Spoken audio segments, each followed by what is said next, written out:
Ya, Assalamualaikum warahmatullahi wabarakatuh. Selamat gini hari, saudara-saudara sekalian. Untuk yang kali ini, video kali ini kita akan membahas beberapa soal untuk ya gue harapannya bisa membantu kalian lah untuk bersiap menghadapi ujian ya. Langsung masuk aja biar nggak terlalu lama durasi videonya. Yang pertama di sini ada informasi mengenai apa namanya sebuah negara katanya Neverland. Ada jumlah money supply. Artinya ini adalah, ini adalah money supply. Kemudian nominal GDP, GDP nominal. Terus ada GDP real. Langsung aja. Calculate GDP deflator atau tingkat harga sama aja. Terus kemudian calculate juga velocity of money. Jadi kita harus menggunakan M, V sama dengan P dikali T. Yang pertama, kita cari GDP deflator. Itu kan merupakan hasil dari GDP nominal bagi real. Mana ini adalah 10.000 bagi 5.000. Karena dia di sini sama-sama dolar, langsung hasilnya 2 aja, nggak ada satuannya GDP deflator. Nah, kemudian yang B, calculate the velocity of money. Ketika kita sudah tahu jumlah M-nya, money supply-nya adalah $5.000, dikali V, kita masih belum tahu. Kita tahu price level-nya adalah 2. Kemudian T, transaksinya berapa? Nah, itu kan kita nggak tahu ya gimana ya. Nah, untuk menggantikan transaksi, kita bisa, gue juga sudah bilang kemarin bahwa bisa digantikan dengan GDP, GDP real. Ya udah kita masukkan GDP real di sini. Nah, jadi MVPT itu bisa kita rubah jadi MV sama dengan P dikali Y real. Nah, kalau dari sini ya seharusnya kita udah tahu bahwa V-nya itu akan sama dengan 2. $5.000 kali V sama dengan 2 kali $5.000. Ya udah V sama dengan 2. Jadi kita tahu bahwa price level atau GDP deflator sama dengan 2. Begitu pula dengan velocity of money sama dengan 2. Terus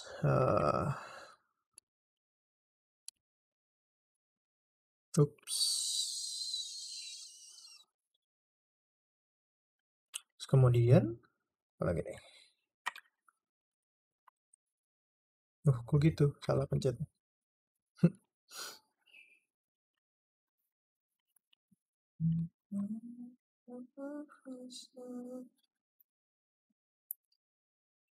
Velocity of money remains unchanged. Jadi katanya V-nya itu tidak berubah.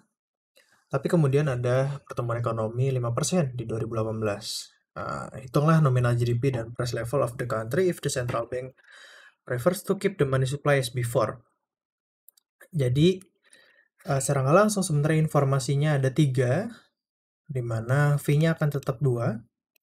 Money supply-nya karena keep the money supply as before, money supply-nya akan sama $5.000. Sampai kemudian ada economic growth 5%. Economic growth 5%. Economic growth itu kita melihatnya dari ini ya, real GDP ya. Nah, pertumbuhan apa namanya dari output real. Ya dari output dari real. Nah, apa namanya? Sehingga sekarang GDP real pada tahun 2018 sama dengan $5.000. Jelek dolarnya. Ditambah dengan 5% dikali dengan $5.000 dolar di depan harusnya. Jelek banget sumpah.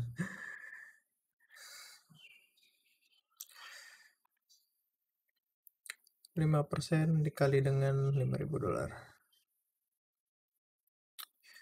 Ini sama dengan 5.250 ya. Ya, 10% akan 500. Nah, intinya kita sebenarnya udah tahu bahwa ada MS di sini sama dengan 5.000 dikali dengan V. Mungkin MS-nya gue taruh atas ini. M V sama dengan P dikali T tadi bisa kita rubah jadi Y real, V-nya tetap 2, P-nya kita nggak tahu, ya kan, karena kita cari juga price levelnya. Terus kita punya Y real-nya adalah 5.250. Artinya harganya itu akan sama dengan 10.000 per 5.250. Berapa?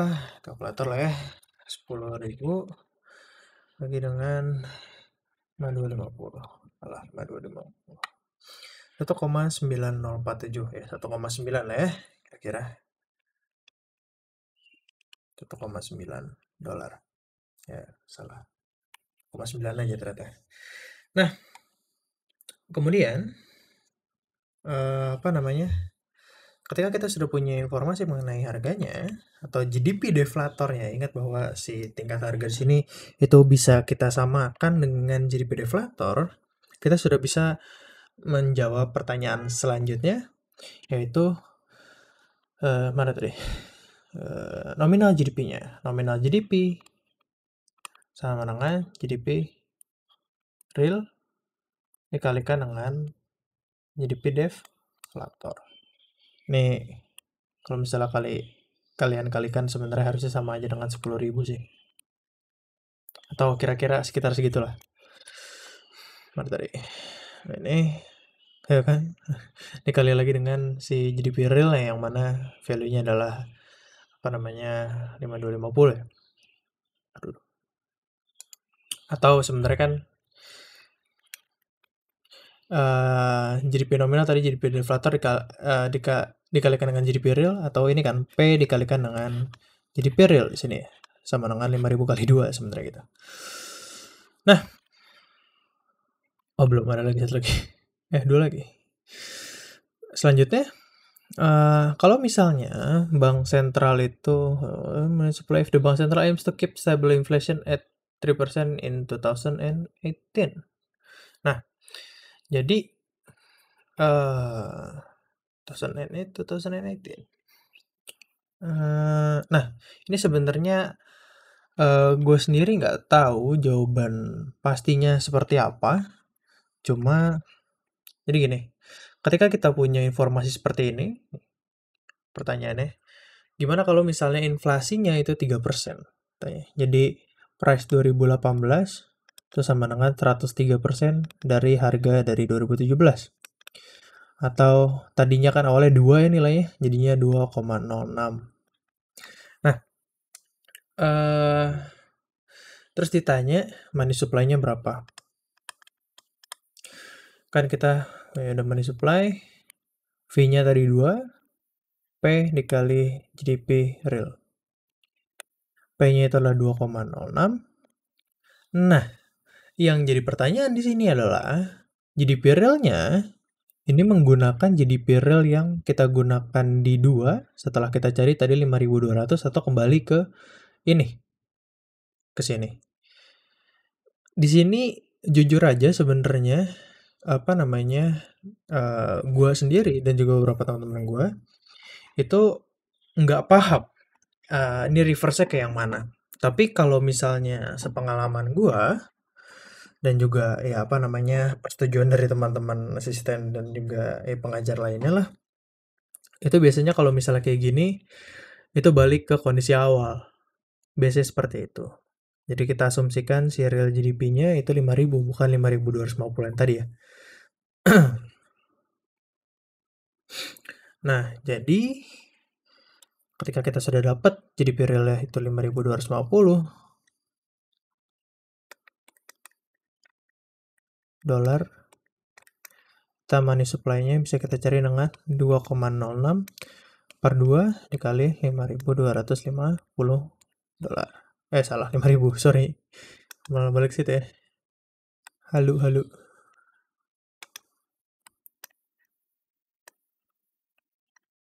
Sama dengan 5.150.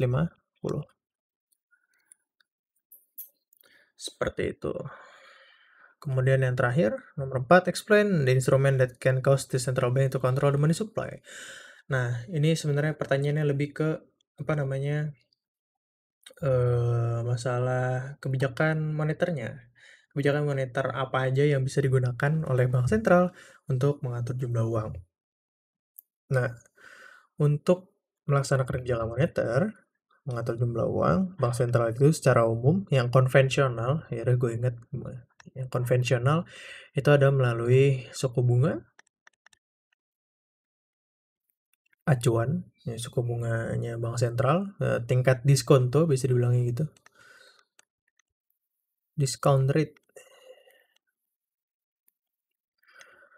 Terus selain discount rate, itu bisa melalui operasi pasar terbuka atau open market operation, OMO. Jadi dia menjual atau membeli surat berharga. Yang kemudian yang terakhir adalah yang namanya reserve requirement. Nah, jadi jumlah uang minimum yang ada di bank atau nama bahasa Indonesianya adalah giro wajib minimum. Tuh. Itu contoh soal yang pertama. Untuk contoh soal yang kedua, ini tahun lalu, semester lalu, tahun lalu artinya. Ya, itu tahun lalu dan tahun lalunya lagi. Itulah. Manuki membeli 20 kg kopi dari pemasoknya dengan harga 250.000 per kilogram. Artinya ketika dia beli 20 kg, dia belinya 5 juta. Tuh. Setiap kilogram kopi digunakan untuk membuat 30 botol kecil minuman kopi. Nah, jadi dengan 20 kilo dia bisa bikin 600 botol. Dari 600 botol, dia bisa mendapatkan penghasilan sebesar 15 juta. Atau per botolnya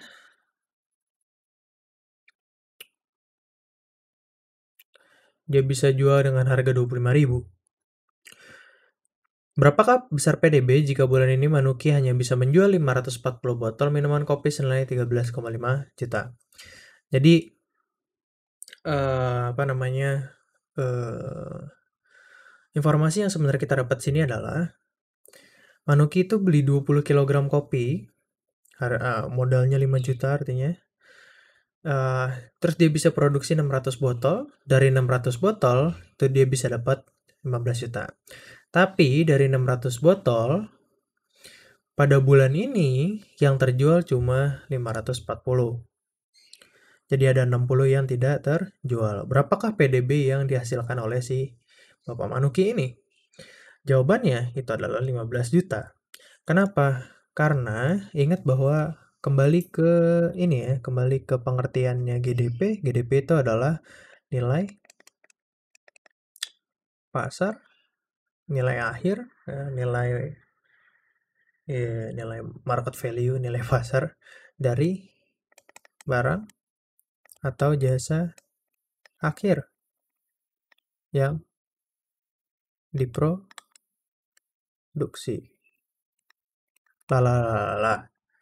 Jadi fokusnya di produksi, bukan yang dijual aja. Karena dia memproduksinya 600 botol, itu yang yang dihitung adalah 15 jutanya.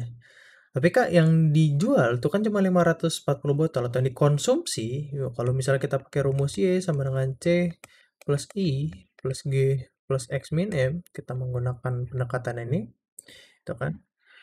Nah, apa namanya, yang dikonsumsi oleh orang itu cuma 540 senilai 13,5 juta. 6 berapa sisanya? 1.500.000-nya lagi, 60 botolnya itu kan nggak kejual.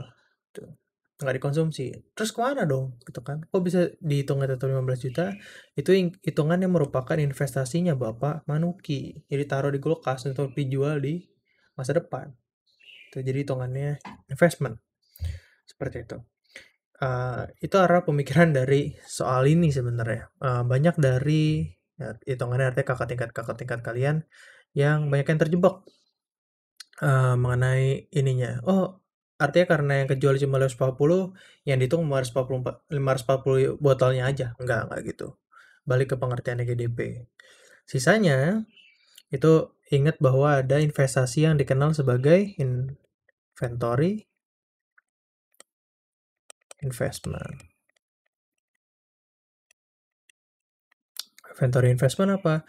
Ya, investasi yang dilakukan oleh sebuah perusahaan ketika mereka naruh inventory barang dagang lebih banyak daripada yang mereka butuhkan gitu ya daripada yang diminta. Jadi mereka naruh di gudang lah gitu untuk dijual di lain waktu. Itu inventory investment, hitungan investasi.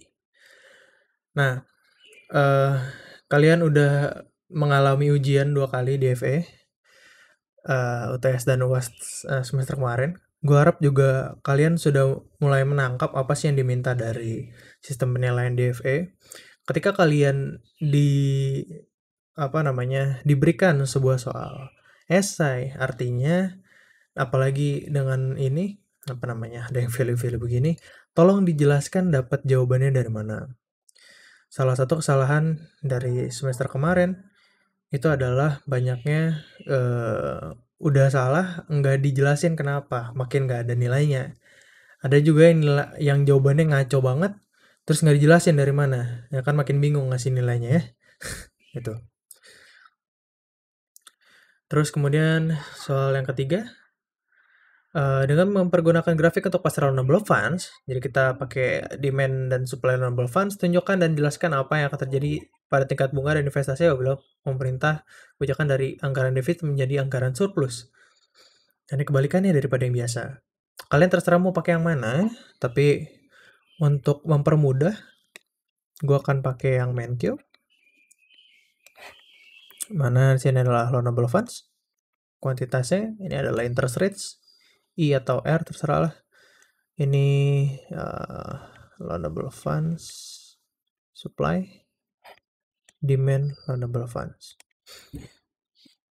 Ketika anggaran awalnya defisit terus jadi surplus, ketika surplus anggaran, sehingga savings, national savings, yang berasal dari private savings dan public savings,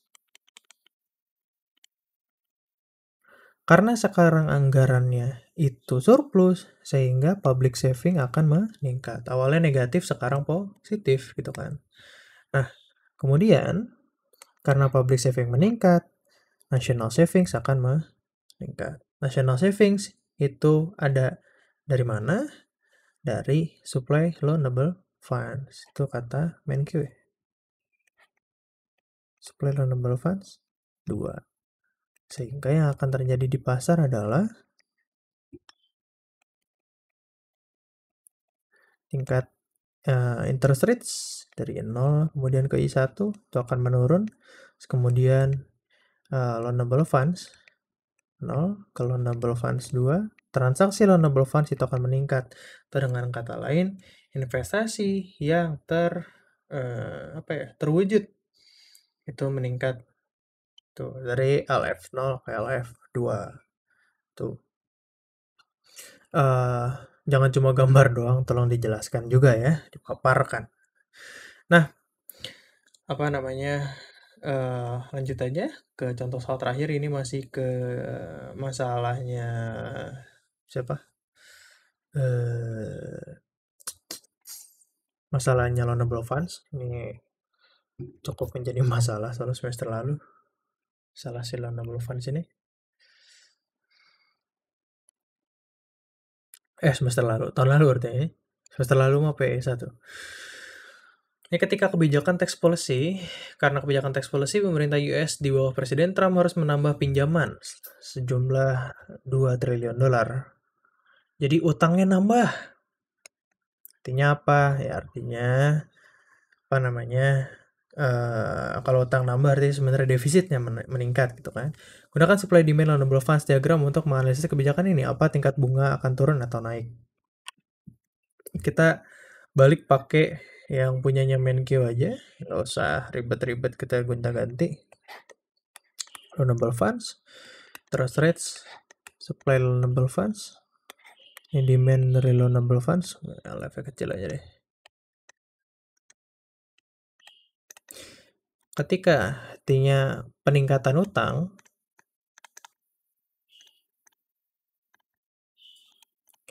itu mengindikasikan adanya defisit yang meningkat. Ketika defisit meningkat itu sama aja kayak awalnya nggak defisit terus jadi defisit gitu. Dari defisitnya nol terus defisitnya jadi positif gitu kan. Nah, ini awalnya udah defisit, makin defisit, jadi defisitnya meningkat gitu kan. Ketika terjadi defisit, yang akan terjadi adalah kalau kata Menkyu, supply loanable funds-nya akan bergeser ke kiri. Karenanya interest rates, tadi pertanyaannya hanya interest rates untuk yang nomor 1, itu akan meningkat, ya kan? Apa yang terjadi dengan investasi? Private saving, public saving, national saving meningkat dengan besarnya perubahan ini dengan tambahan kenaikan utang pemerintah tersebut. Berarti ketika terjadi interest rates yang meningkat, ya, ini jawaban nomor 2. Ketika interest rates itu mengalami peningkatan, secara nggak langsung seharusnya private savings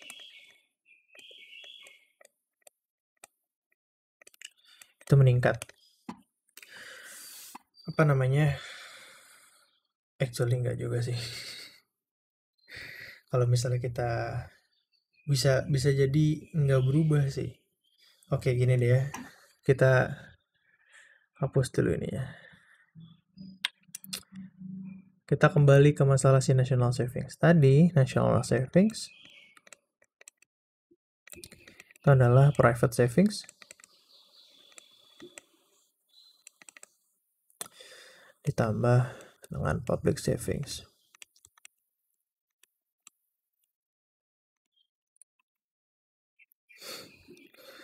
Private savings itu adalah Y min C min T.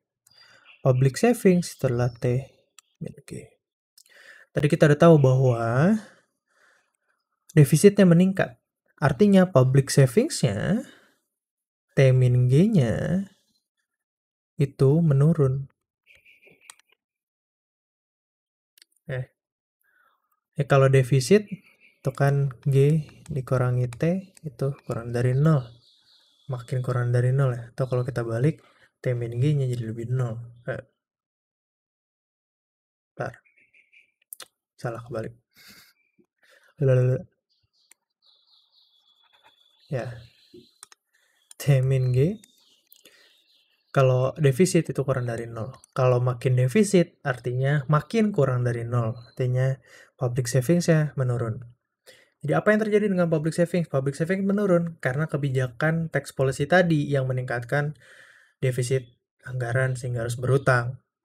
Tuh, yang mana secara nggak langsung itu adalah kata lain dari public savings menurun. Nah, di sisi lain, si kebijakan tersebut, kan kebijakan itu kan katanya tax policy. Nah, tax policy yang menyebabkan peningkatan pinjaman itu sebenarnya kan kalau tax-nya itu menurun. Ya enggak? Nah, jadi dengan asumsi ceteris paribus, ketika tax-nya menurun, private savings-nya malah akan meningkat. Ya kan? Nah, yang jadi pertanyaan adalah dengan adanya pergeseran si public savings yang masif, gede, kan kita gambarkan nih ke kiri ya. Jadi kita berandai-andai nih. Karena gue sendiri juga nggak tahu jawaban pastinya, karena yang jadi masalah dari semester lalu, gue ngerasa waktu soal-soal ujian tahun-tahun yang agak lama 2017 itu masih cukup mudah untuk dimengerti menurut gue. Sementara ketika kita sudah masuk ke masalah online ini lebih parah tuh, gue ngerasa soal-soalnya tuh bisa jadi multi tafsir gitu. Jadi ini tergantung asumsi kalian aja. Silakan kalian jawab apa namanya. Ketika kalau misalnya kalian bingung nih, ini bisa dijawab dengan cara demikian, bisa juga dengan asumsi demikian. Dipaparkan aja gitu. Eh ya apa namanya, penekanannya adalah apa yang menurut lu paling benar. Tapi kalau misalnya memang lu bilang, hey, ada loh apa namanya alternatif pembahasannya begini, silakan ditulis aja nggak apa-apa. Why not? Kalau misalnya waktunya memungkinkan. Nah, nih apa namanya ceteris paribus ya. Tapi tadi kalau misalnya kita asumsinya teksnya itu menurun, harusnya si private savings-nya meningkat ya. Tuh. Nah, tapi kan si kalau menurut si apa namanya Menkyu ya, Parkin juga gitu sih. Tingkat suku bunganya ini kan meningkat ya. Ya private saving meningkat sih. Ujung-ujungnya gitu.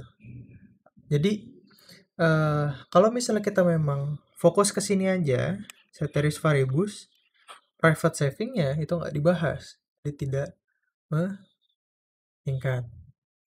Nah, tapi kalau misalnya kita ngebahas ada hubungannya sama teksnya, karena di sini ada teks policy, terus kemudian apa namanya imbal balik dari si apa namanya suku bunganya meningkat.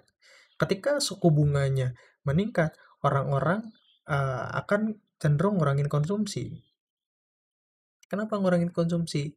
Karena daripada belanja hal-hal yang nggak penting, mendingan dipinjemin aja ke orang. Returnnya lebih tinggi. Seperti itulah kira-kira.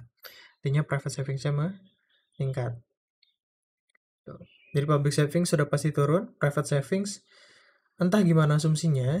Tapi kalau gue jadi lu sih, gue bakal bilang private savings-nya meningkat. Karena tadi si tax policy-nya sama si interest rate-nya itu meningkat. National savings-nya gimana? Nah, national savings-nya ini juga jadi pertanyaan besar. Karena apa namanya public savings-nya menurun dengan jumlah yang tidak ketahui, private savings-nya meningkat, national savings-nya ambigu sebenarnya.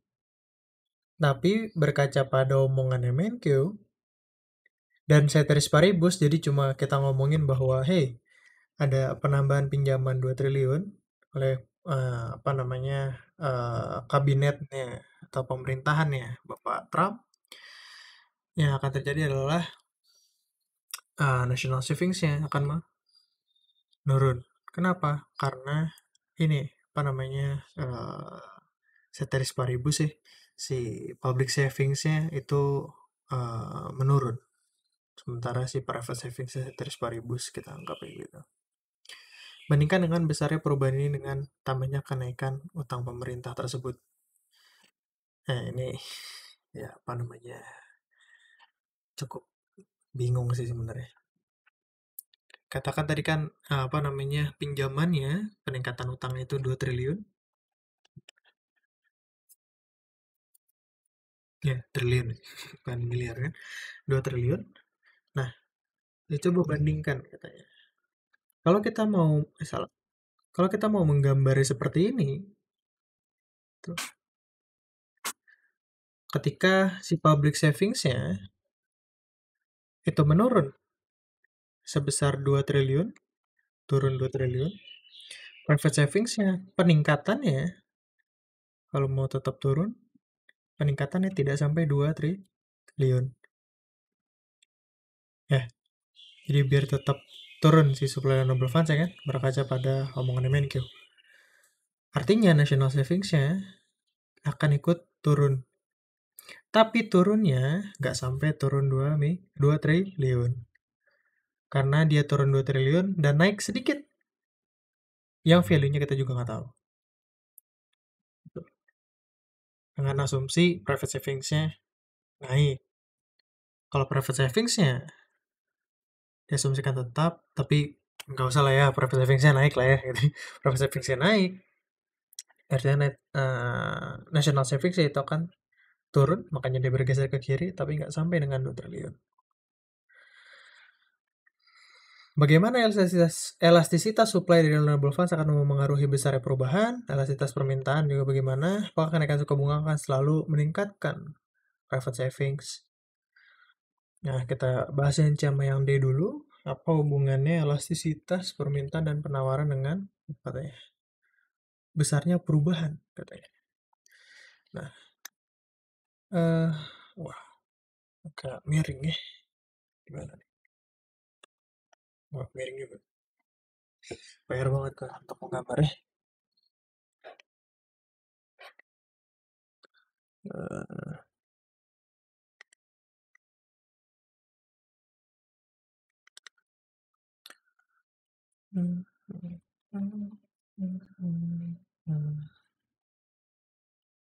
Kita bikin 2 pembahasan. Yang C dulu tadi apa supply ya.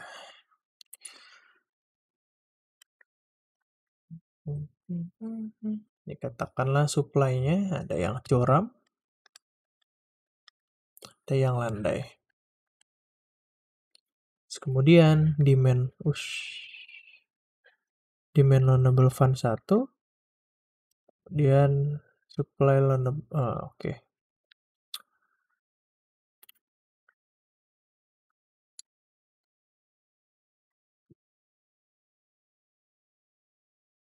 Nah, kira-kira kita geser dengan, udahlah, geser aja lah.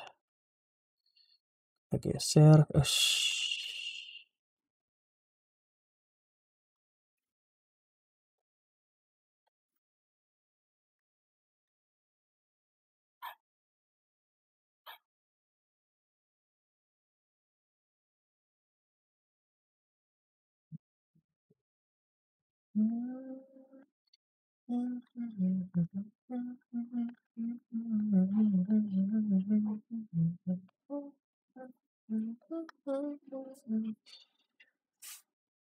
Wah, kurang kelihatan ya. Mana ya? Mungkin gini ya.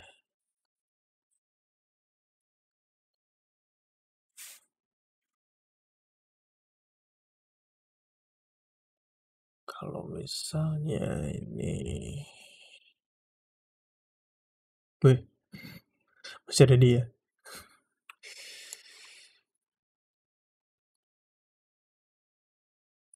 Katakanlah kita bikin yang wash.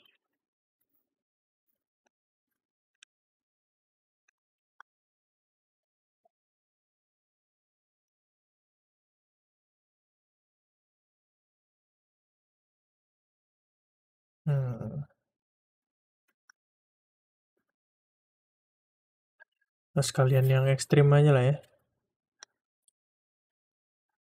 Kalau kita pakai yang ekstrim, katakan yang satu itu vertikal, satu itu horizontal. Jadi ada yang elastis sempurna, ada yang inelastis sempurna. Yang ini elastis sempurna, jadi elastisitasnya gede banget. Yang ini inelastis sempurna, jadi ya inelastis banget, elastisitasnya 0. Kalau misalnya tadi supply loanable funds kita geser ke kiri, kita akan melihat ada peningkatan ininya pada suku bunganya, terus ini ada kuantitinya. Terus kemudian kalau kita geser dengan hal yang sama di sini,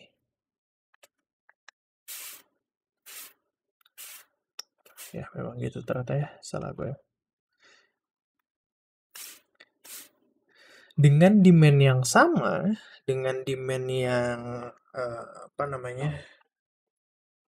identik, adanya perbedaan elastisitas di kurva supply dan yang gesernya itu kurva supply-nya, itu nggak akan ada perbedaan yang kalau misalnya kita gesernya besarannya sama ya, itu nggak akan ada perbedaan antara hasilnya. Apa interest rate-nya naik dan naiknya kira-kira besarannya sama. Ini uh, agak beda karena gambar gue yang tidak proporsional aja. Terus juga apa namanya si investmentnya, apa namanya loanable funds equilibriumnya itu juga akan turun dengan besaran yang sama. Jadi relatively nggak ada uh, perbedaan. Yang akan menimbulkan perbedaan adalah ketika ada perbedaan dari demand. Jadi kalau tadi kita sudah gambar bahkan yang sangat ini sekalipun ya, sangat apa namanya berbeda sekalipun, ya kan yang satu elastisitas sempurna, yang satu inelastis sempurna. Kita coba kalau demandnya elastis sempurna dan inelastis sempurna juga, katakanlah ini demand loanable funds. Kemudian ini ya kita agak normal ya, supply 2, loanable funds. Kemudian kita copy, kita paste. Jadi supply-nya sama. Ups.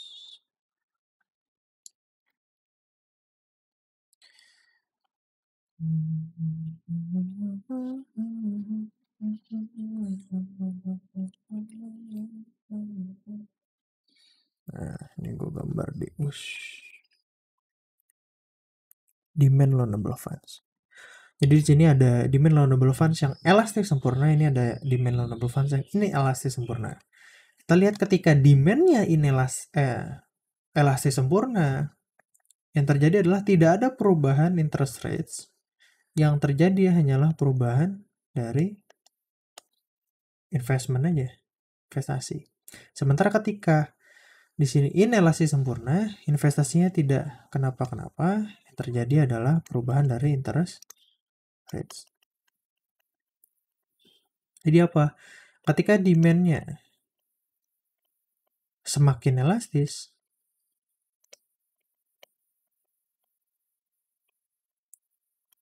perubahan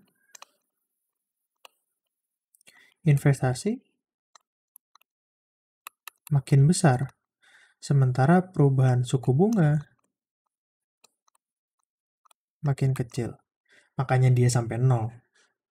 Itu kan. Ini karena udah emang paling elastis kayak suku bunganya perubahannya 0 sini. Tapi kalau misalnya kita cuma masalah apa namanya lebih elastis gitu, jadi nggak sampai yang datar gini gitu kan, cuma lebih landai aja, perubahan suku bunganya akan jadi semakin kecil. Jadi oh iya nih kalau ini kan perubahan suku bunganya segini nih misalnya. Kalau misalnya apa namanya si ininya kita ini kita bikin jadi lebih landai, perubahan suku bunganya akan jadi lebih kecil daripada berapa nih katakanlah 2 senti gitu ya. Jadinya 1,5 senti mungkin seperti itu. Dari turun naiknya 2%, perubahannya jadi cuma 1,5%, cuma 1%. Seperti itulah. Semakin elastis permintaannya. Semakin elastis permintaannya juga, perubahan dari value investasinya itu semakin besar. Jadi dengan adanya supply loanable funds yang bergeser, kalau demand semakin elastis, orang-orang semakin menghindari untuk melakukan investment. Kebalikannya, semakin inelastis, perubahan investasinya semakin kecil, sementara perubahan suku bunganya semakin besar. Jadi vice versa aja. Kemudian yang terakhir, apakah kenaikan suku bunga akan selalu meningkatkan private savings? Apakah kenaikan suku bunga akan selalu meningkatkan private savings? Ceteris paribus bisa dikatakan iya. Maksudnya dalam hal ini adalah ya private savings ya untuk dilakukan penawaran loanable funds ya, dimana kalau kita dengan asumsi seperti biasa ekonomi itu harus ada asumsinya, dengan asumsi supply loanable funds-nya ya katakanlah ini apa nih loanable funds kan tadi kan terus dengan asumsi loanable funds-nya itu seperti biasa dia upward sloping, dengan adanya peningkatan interest rates supply dari loanable funds itu akan meningkat, naik kan? Nah, jadi dengan asumsi bentuknya seperti ini, ya akan selalu. Tapi kalau pertanyaannya gini doang, ya artinya bisa jadi enggak. Kenapa peningkatan suku bunga bisa jadi tidak meningkatkan private savings? Kalau misalnya loanable funds-nya, supply-nya bentuknya